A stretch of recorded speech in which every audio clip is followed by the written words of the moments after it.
ओम श्री वेद पुरुषाय नमः। नमस्कार। क्लास नंबर 393 श्रीमद् भगवद गीता जी शंकराचार्य जी के भाष्य के अनुसार आरंभ किया जाता है। ओम श्री सीता रामचंद्राभ्याम नमः। नमो गुरुभ्यः। ओम अथ काल देवताः श्री संवत् 2081 माघ शुक्ल पक्षः द्वितीया शुक्रवारः धनिष्ठा नक्षत्रम् उत्तरायणं शिशिर ऋतुः। ओम तत्सत् श्री शंकराचार्याय गुरवे नमः। यद्यदाचरति श्रेष्ठस्तत्तद्देवितरो जनः स यत्प्रमाणं कुरुते लोकस्तदनुवर्तते। अध्याय नंबर 3 और श्लोक नंबर 21 पुस्तक है Shrimad Bhagavad Gita ji, Gita press, Gorakhpur, book number 10, Shankaracharya ji के भाष्य वाली पुस्तक।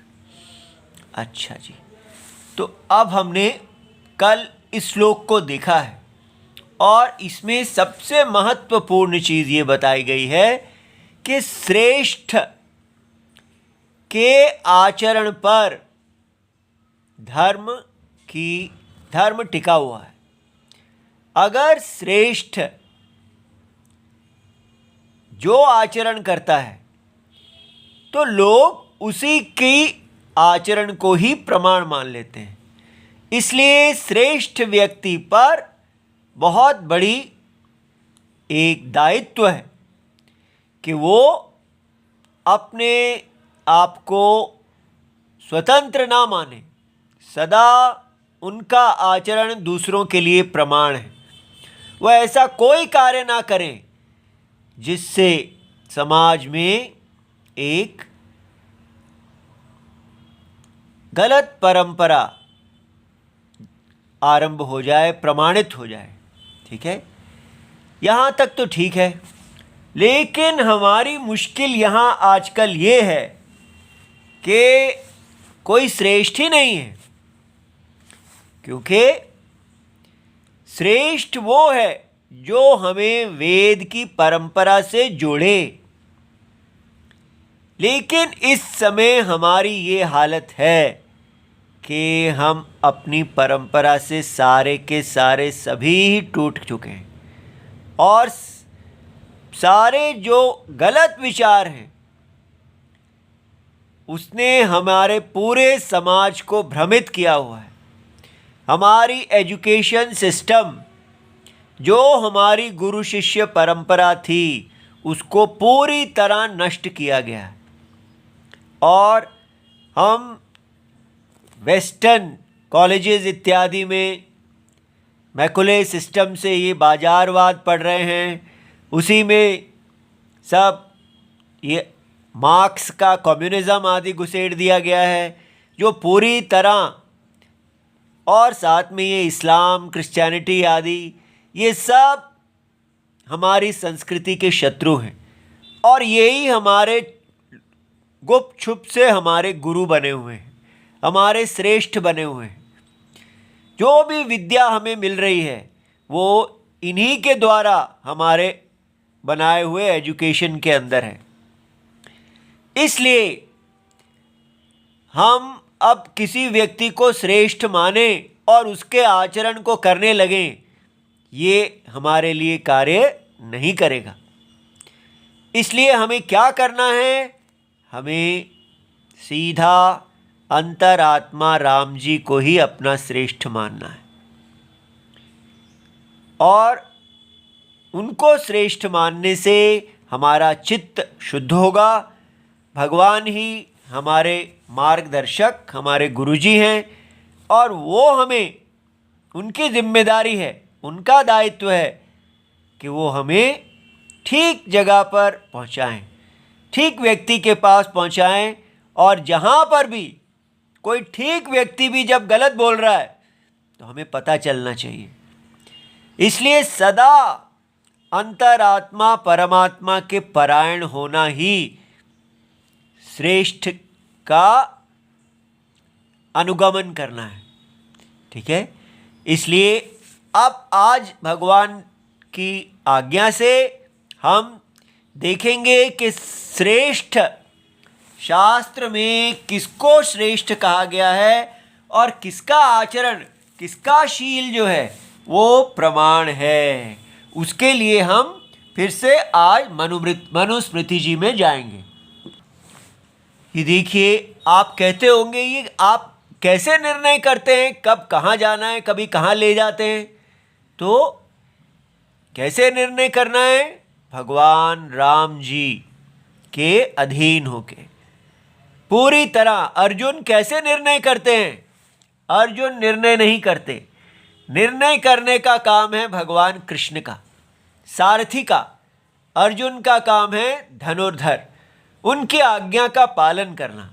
इसी प्रकार हम भी यहाँ पर कैसे जान रहे हैं कि कब कौन सी चीज़ पढ़ानी ठीक है?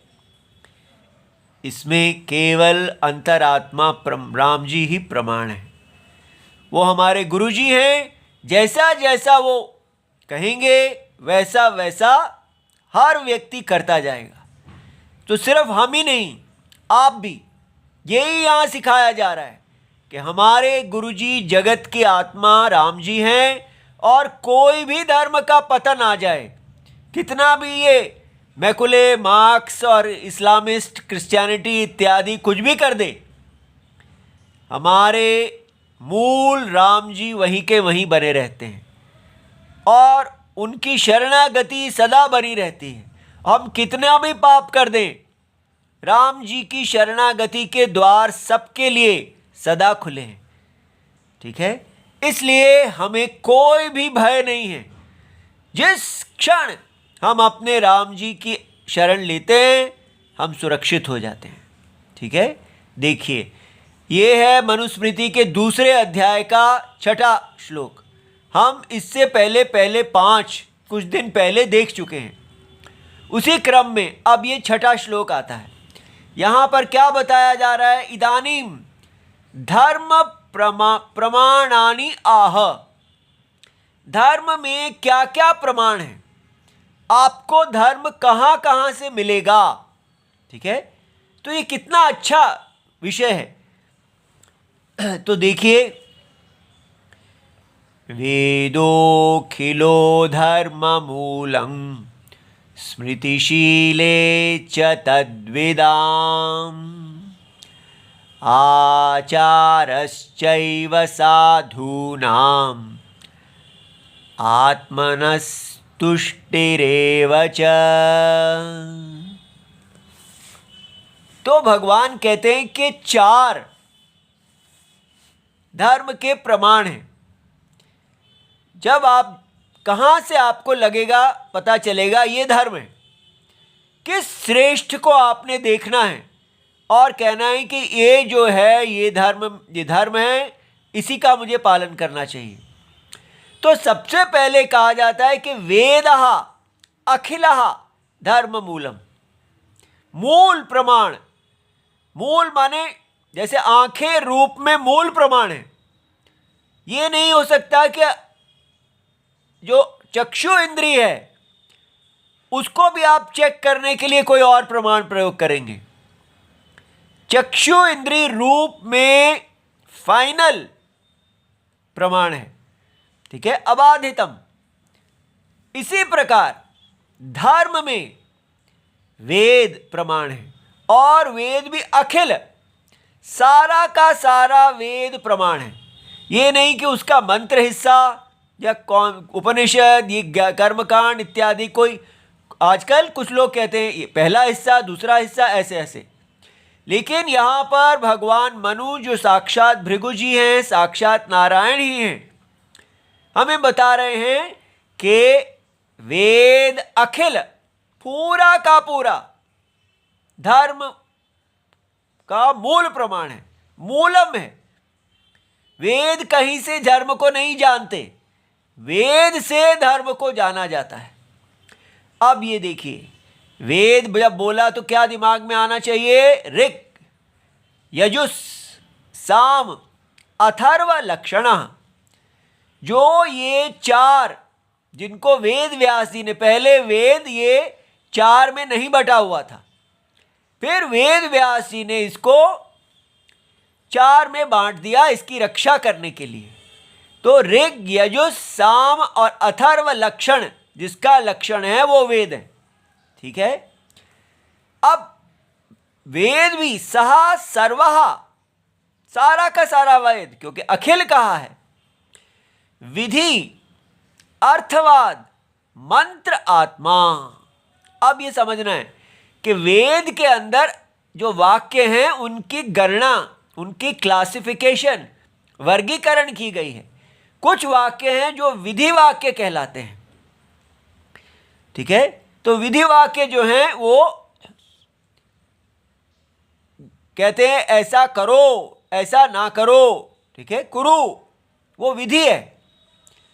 और फिर उसके बाद कुछ वाक्य हैं जो अर्थवाद हैं, जो केवल स्तुति कर रहे हैं। और फिर वाक्य हैं जो मंत्र हैं। ठीक है, जिनमें कोई देवता इत्यादि हैं। तो इस प्रकार 3 प्रकार के यहां इन्होंने मुख्य वाक्य कहे हैं, विधि, अर्थवाद और मंत्र। तो कहा है धर्मे मूलम प्रमाणम। ये धर्म में मूल क्या होता है? जड़, जहां से वृक्ष निकलता है। तो ये फंडामेंटल, सबसे मौलिक प्रमाणम, ये सब वाक्य हैं, ये धर्म में प्रमाणम है। तो अब पूछा है ये जो अर्थवाद है, अर्थवाद का मतलब तो केवल स्तुति होती है। तो अर्थवादा नाम अपि विधि एक वाक्यता स्तावकत्वेन धर्मे प्रामाण्यात्। तो जो अर्थवाद वाक्य होते हैं वो क्या करते हैं? विधि के साथ एक वाक्यता, ये एक वाक्यता आपने शब्द सीखना है। एक वाक्यता माने उनका कोई विरोध नहीं है, जो विधि कहती है उसी का ही वो वाक्य स्तुति करते हैं। ठीक है। तो इसलिए स्तुति माने जहां पर भी किसी चीज का कहा जाए कि ये अच्छा है, ठीक है, तो उसका मतलब क्या है कि आप इसको करो, विधि के साथ वो जुड़े होते हैं। तो धर्म में प्रमाण है उनका। तो अब ये बात हमें कैसे पता चलती है? देखिए, इसके लिए हमारे पास वे भगवान वेद व्यास जी के शिष्य जैमिनी आचार्य हैं और उन्होंने धर्म सूत्र लिखे हैं। तो ये बताया जा रहा है, देखो धर्म सूत्रों में भी ऐसा लिखा है। कौन सा धर्म सूत्र है? जैमिनी आचार्य के जो धर्म सूत्र हैं उसमें 1 2 7। ठीक है। तो पहला अध्याय का दूसरा जो है उसमें, और फिर 7वां। तो क्या वहां पर है? विधिना तू एक वाक्यत्वात्, विधि वाक्यों से एक वाक्यता माने अविरोध होने के कारण स्तुति अर्थेन विधिनाम स्युः। तो विधियों का जो है वो स्तुति के लिए उनका एक वाक्यता है। ठीक है। तो इसलिए ऐसा जान लेने पर हमें समझ में आ जाता है कि अर्थवाद वाक्य बेकार नहीं है, वो भी विधियों के साथ जुड़े हुए हैं। और क्या है? मंत्र अर्थवादा नाम अपि। तो जो मंत्र हैं, अर्थवाद हैं, उनका भी विधि वाक्य एक वाक्य ता एव धर्मे प्रामाण्यम। इसलिए मुख्य वाक्य तो धर्म में लगता है भाई, प्रमाण क्या है? ये करना चाहिए, ये नहीं करना चाहिए। तो बाकी वाक्यों का क्या है? नहीं, बाकी सब वाक्य विधि वाक्य के साथ जुड़ते हैं। इसलिए प्रयोग काले जब हम यज्ञ करते हैं तो अनुष्ठेय स्मारकत्वम, तो जो अनुष्ठान करने योग्य है उसका स्मरण कराते हैं ये वाक्य। इसलिए वेदस्य च धर्मे प्रामाण्यम, तो वेद का धर्म में प्रामाण्य है। ठीक है। तो इसलिए धर्म माने यहां यज्ञ, कि ये यज्ञ है, इसमें इस प्रकार आप अपने देवताओं का इस प्रकार तर्पण करें, और ये जो धर्म है इसमें केवल वेद वाक्य ही प्रमाणम है। यथार्थ, अब दूसरा वेद का दूसरा हिस्सा भी है, केवल जो अनुष्ठान रूपी देव वेद नहीं है, यथार्थ अनुभव करणत्व रूपम न्याय सिद्धम। और दूसरी बात जो है, जो परम सत्य का ज्ञान देना, तो पहला भाग है कि हम जब यज्ञ करते हैं उस यज्ञ से हम शुद्ध होते हैं, और शुद्ध होके हम वैराग्य प्राप्त करके परम सत्य के ज्ञान को प्राप्त करते हैं। तो यथा अर्थ, जैसा परम सत्य है अनुभव, तो अनुभव के का करण, तो यथा अर्थ अनुभव आपको साक्षात वो अनुभव में दिखाते हैं कि करणत्व रूपम, ये तो न्याय सिद्ध है। हमें साक्षात इससे ही पता चलता है कि अज्ञान क्या है, ज्ञान क्या है, और अज्ञान को दूर करने पर अज्ञान, जब ज्ञान के द्वारा अज्ञान की बाधा होती है और वस्तु ज्ञान होता है, तो ये बात तो न्याय से ही सिद्ध है। ठीक है, कि सारा संसार जानता है कि अयथा, जब वस्तु को हम नहीं जानते तो अनर्थ को प्राप्त होते हैं, और जब वस्तु को जान लेते हैं तो अर्थ की प्राप्ति होती है। वस्तु के अनुरूप ज्ञान सदा कल्याणकारी होता है। तो आत्मा के विषय में जब हमें यथार्थ ज्ञान का अनुभव होता है तो वो हमारे परम कल्याण के लिए है। तो ये बात समझ में आ गई। तो ये कहा पहला वेद का, धर्म का पहला प्रमाण, वेदो अखिलहा धर्म मूलम, ये है। क्या इसके अतिरिक्त भी धर्म का कोई प्रमाण है? तो कहा हाँ। दूसरा प्रमाण, स्मृति शीले च तद्विदाम। ठीक है, तो जो तद्विदाम अर्थात वेद को जानने वालों की, जो लोग वेद को जानते हैं उनकी स्मृति, जब वो वेद को पढ़ लेते हैं तो उनके मन में जो मेमोरी, स्मृति रह जाती है, उसका वो स्मृति भी धर्म का मूल है। तो अब आपको समझ में आ गया कि मनु के साथ स्मृति शब्द क्यों लगता है। ठीक है, तो ये स्मृति की जो पुस्तकें स्मृति कहलाती हैं, वो क्या होती हैं कि ये वो लोग हैं जो आदि काल में वेद को जिन्होंने जाना और वेद के सारे सार को अपनी स्मृति के आधार पर पुस्तकों में रच के उनको लिखा। वो पुस्तकें जो हैं, जो इन महात्माओं की आदि में वे जो जैसे मनु हैं इत्यादि, इनकी स्मृति कहलाती है। तो ये भी जो है, इनकी स्मृति और इनका शील, तो दो चीज़ें हैं, इनकी स्मृति और इनका शील, ये दोनों भी धर्म में प्रमाण हैं। अब इनको कल्लू को भट्ट जी समझा रहे हैं।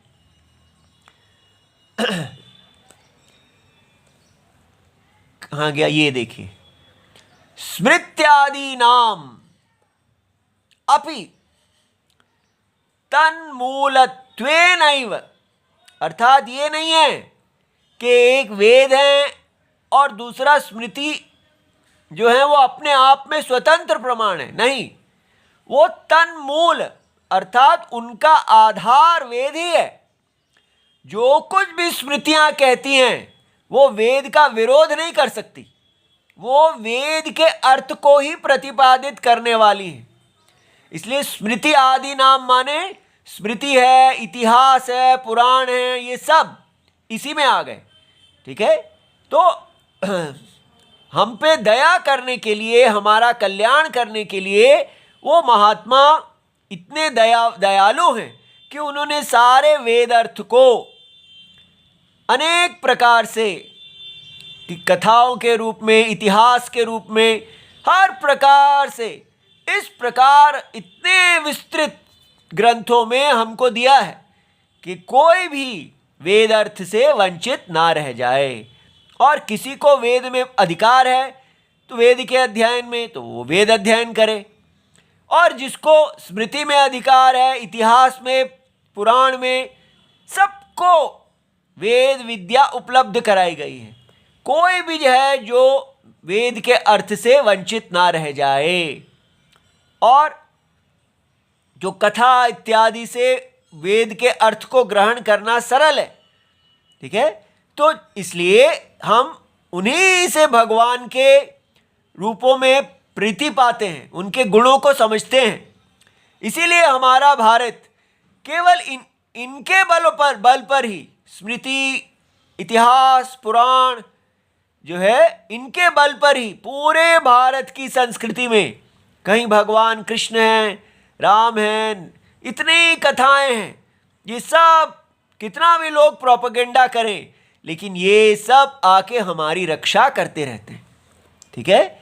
तो स्मृत्यादि नाम अपि तन्मूलत्वेन, लेकिन इनका मूल वेद में है। तो कहीं पर भी कोई विकृति आएगी, स्मृति और श्रुति में विरोध आएगा, तो श्रुति अर्थात वेद जो है उसका प्रामाण्य अधिक है। इसलिए आगे यहाँ कहा जाएगा स्मृति विरोधेषु, यदि स्मृति और स्मृति में विरोध हो जाए तो हम वेद की ही बात मानेंगे, इसकी नहीं मानेंगे। अर्थात इसका जो इंटरप्रिटेशन है, आचार्यों को स्मृति का, पुराणों का अर्थ ऐसे देना चाहिए कि वो वेद के अनुसारी हो। तो तद मूलत्वेनेव प्रामाण्य पादनार्थम अनुद्यते। तो इसलिए जो यहाँ पर स्मृतियों का बात कही है कि स्मृति जो वेद को जानने वाले हैं उनकी स्मृति, वो क्यों कहा है? क्योंकि इसका मूल, ये मूल प्रमाण नहीं है, वेद मूल प्रमाण है और ये उन पर आश्रित प्रमाण है। तो कौन है ये स्मृतिकार? देखिए, मनवादी नाम, ये जो मनुवादी हैं, च वेद विदाम, ठीक है, ऐसे स्मृति धर्मे प्रमाणम, ठीक है, इनकी जो स्मृति है तो वो धर्म में प्रमाणम है। इसलिए ये जो अभी मनुस्मृति हम पढ़ रहे हैं ये हमको धर्म का बोध कराने वाली है, क्योंकि ये स्वतंत्र प्रमाण नहीं है, ये वेद के ही अर्थ को बता रही है। वेद विदाम इति विशेषण उपादानात्, तो जहां ये जो यहां पर विशेषण दी गई है कि वेद को जानने वालों की स्मृति, इसलिए जो लोग वेद को नहीं जानते और अगर वो लिखते हैं तो वो प्रमाण में नहीं है, ठीक है। तो नाम वेद मूलत्वेनैव स्मृत्यादि नाम प्रमाण्यम, तो इनका प्रामाण्यम सेपरेटली अलग नहीं है, वेद का मूल होने पर ही इनका प्रामाण्यम है। अभिमतम, ठीक है। अब बारी आती है कि इनका शील, शील क्या होता है? तो शील होता है ब्रह्मण्यता आदि रूपम। तो ब्रह्मण्यता क्या है? आदि कौन कौन से शील कहे गए हैं? तत् आह हारितः, तो हारित जी ने भी मनुस्मृति के ऊपर लिखा है, तो उन्हीं की में से बताया गया कि ब्रह्मण्यता, ब्रह्मण्यता माने ब्रह्म माने वेद, ब्राह्मण, इन सब का प्रति जो संबंध रखने वाला जो कुछ भी है, ठीक है, उसको ब्रह्मण्यता कहते हैं। तो सदा वेद से, ब्राह्मणों से, वेद की संस्कृति से प्यार करना, आदर करना, ठीक है, उसके प्रति पूजा भाव रखना, ये शील है, ये हमारे अंदर स्वभाव, माने जैसे जल का शील होता है शीतल होना, ठीक है, स्वभाव से ही वो शीतल है। ऐसे जो लोग हैं उनके अंदर ये गुण स्वभाव से ही पाए जाते हैं। हम इनको, जो उनका शील है वो हमारे लिए प्रयत्न से प्राप्त करने योग्य होता है। ठीक है, वो लोग, ये सारे मनवादी जो हैं, इनका शील क्या है? ब्रह्मण्यता। ये सदा वेद के साथ और वेद आधारित से, वेद से संबंध रखने वाली हर चीज से प्यार करते हैं, उसमें आदर दृष्टि रखते हैं। फिर क्या है? देव पितृ भक्तता, ये इनका शील है। ये अपने देवताओं से, पितरों से, उनसे प्रीति, उनके प्रति भक्ति रखते हैं, सदा उनका तर्पण करते हैं, कभी उनकी अवहेलना नहीं करते हैं। इसलिए हमारा ऋण है देवताओं के प्रति, पितरों के प्रति, ऋषियों के प्रति। जो पंच ऋण कहा गया वो सब हमारी भक्ति के ये केंद्र हैं। हम सदा इनके प्रति ऋण भाव रखते हैं। ये शील है। और ये शील हमको कहाँ से मिलता है? ये जो वेद को जानने वाले हैं उनके अंदर शील माने बिल्कुल नेचुरल, ये उनका नेचर है, ये उनका स्वभाव है। सरलता से वो इसको पालन करते हैं, लेकिन हमें इसी को प्रयत्न से पालन करना होता है। फिर क्या है? सौम्यता। सौम्यता माने जैसे सोम माने चंद्र, चंद्र का स्वभाव, ठीक है, ठंडा, सबको शीतलता प्रदान करने वाला, ऐसा इनका स्वभाव है। फिर अपर उपतापिता, अपर उपतापिता, ये कभी दूसरों को कष्ट नहीं, संताप नहीं देते। जहां भी रहते हैं ये कोई भी कष्ट, हिंसा नहीं करते, ठीक है। अर्थात सज्जनों के प्रति अहिंसा, किसी को दुख नहीं देना। अनसूयता, असूया क्या होती है? गुणेषु दोष दर्शनम। कहीं पर भी गुण दिखें तो इनको आग नहीं लग जाती। ये सदा गुणों को गुण मानने में इनको शर्म नहीं आती। ये दूसरे के गुणों को छोटा नहीं करते, गुणों का मान करते हैं, क्योंकि सभी गुण राम जी के गुण हैं।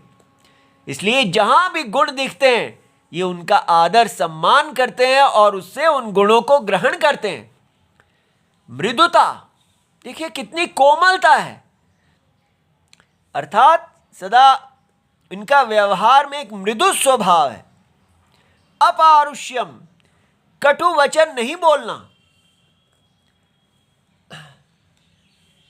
मैत्रता, मित्र भाव, मैत्री, साहब ये एक गुण है जो हम कहां से आती है हमारे समाज में? ये हमको इनका, वेद को जानने वालों का शील है। आप देखिए ये कैसा शील है। ये मनुस्मृति बता रही है और इसी को कहा जाता है कि मनुस्मृति जो है वो पूरे समाज को खराब करने वाली है और उसको जला दो। क्या हो गया हमारे देश को? देखिए, प्रियवादिता, सदा मीठा बोलना, कभी कड़वा नहीं बोलना, ठीक है। कोई व्यक्ति क्रोध में भी है तो आप अपने व्रत में बने रहते हैं, अपने व्रत को कभी नहीं तोड़ते, ठीक है। मीठा मीठा बोलो, तो ये बातें जो हमारे गीतों में आ जाती है, कहां से आती है? ये मूल है। कृतज्ञता, हा, कितना सुंदर गुण है। सदा पृथ्वी, जल, वायु इत्यादि सबके प्रति कृतज्ञता रखना। आजकल हम अपना मल करते हैं पानी के अंदर, अंग्रेजों से सीखा है। लेकिन कभी हमने सोचा जल जो है, क्या हमारी कृतज्ञता है उसके ऊपर? ऐसा करना चाहिए, ठीक है। जब हमारे अंदर भगवान में स्थिति आएगी, अपने आप कृतज्ञता आएगी। कभी किसी के प्रति हम ले रहे हैं तो हम झुकें। शरण्यता, शरण लेने की, जो शरण देना, ठीक है। कोई भी व्यक्ति जो आए हमारे पास शरणागत, उस शरणागत की रक्षा करना, ये हमारा स्वभाव है। कारुण्यम, करुणा, अर्थात कोई दुख में है तो उसके प्रति एक करुणा भाव होना, दया होना। प्रशांति, मन के अंदर शांति, चंचलता, वो हर समय बेचैनी आदि कुछ नहीं। जो राम जी में तिष्ठ है वो राम जी ही है। दुख और सुख सब में उनके अंदर शांति बनी रहती है।